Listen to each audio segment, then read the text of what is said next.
What is going on, everybody? Welcome back to the channel. Aftersound here, bringing you Splinterlands content every single day. We also stream right here in this channel every Tuesday, Thursday, and Sunday morning, so come by and say hello. Almost forgot about it for a second.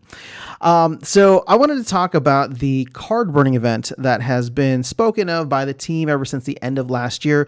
Obviously, during the first town hall, Matt had mentioned that, he hadn't really given it much thought. He wanted to get it in Q1, but it may not even happen in Q1. So hopefully we do get more information on that. And as I was starting to wrap my head around it, I thought to myself, there's a lot of valid criticism around doing a card burning event, which I think, should be heated, but really, we shouldn't be doing a card burn event. We should be doing a pack burning event.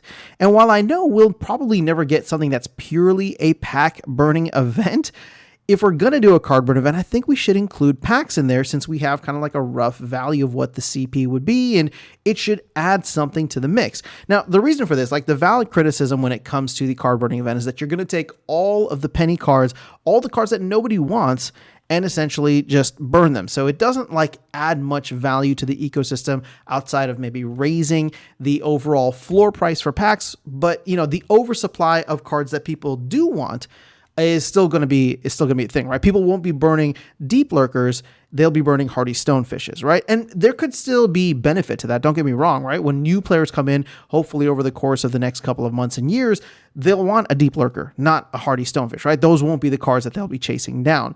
But when you think about, okay, well, should we be burning the cards or should we be burning the container that holds the cards, right? And we don't really know what will come out of there. So it's a little bit of an RNG game.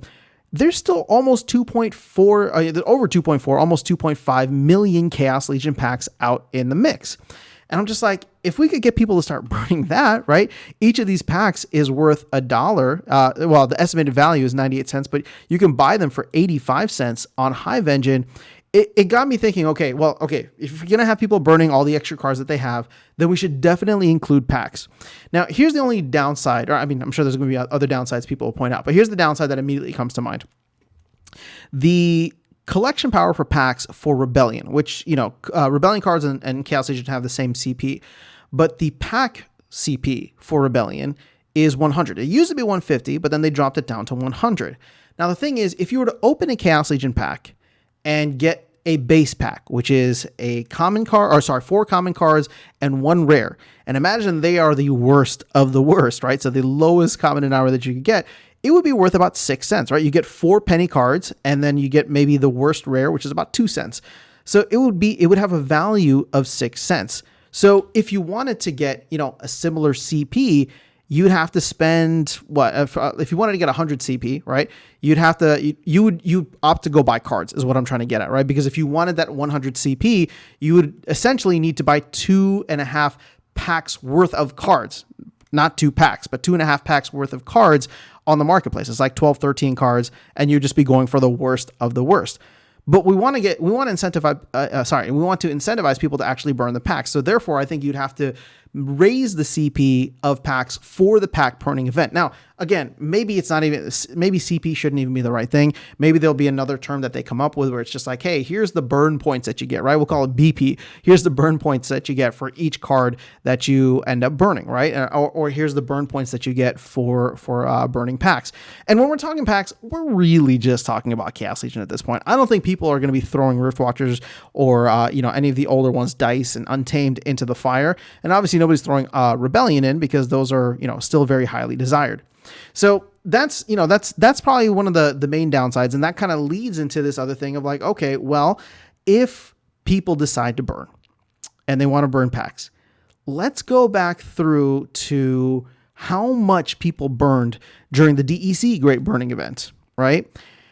And I think through that, I'm just like, okay, there was, I think, 550 million DEC/DECB burned, right? And a lot of that was purchased below peg value, or if it was DEC, then you kind of got it for 20% off. But let's just for the sake of argument, say that it was at peg. That's $500,000 to $550,000 worth of value. And when you consider, that from a dollar standpoint with the, almost roughly $1 packs for Chaos Legion, we'd burn, 500,000 to 600,000 packs if people just purely took that same dollar amount and spent it on burning packs. So when you consider, 5 to 600,000, that's like 20 to 25% of packs that are not opened yet. So we're not even talking about cards. We're just talking about packs. There would still be 1.8, 1.9 million packs unopened.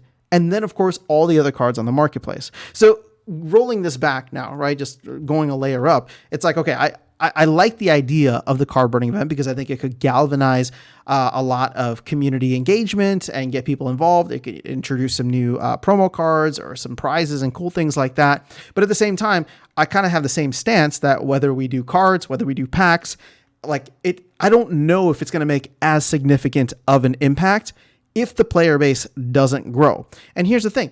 If the player base grows, then having 1.9 million versus 2.4 million packs doesn't really matter, right? Because if we get it to a point where all of a sudden people are scooping up 1.9 million packs, I'll tell you this, the remaining 500,000 that would have been burned, I mean, that would go pretty quickly too, right? If we're going to be increasing the player base at such a dramatic and exponential rate. So while I'm in favor of doing the burn event, and obviously we're talking about it now, I want to include packs just because I think it'll give another kind of element where we won't just be burning the bottom of the barrel cards, but actually burning the container in which these cards come in, right? The packs in which these cards come in.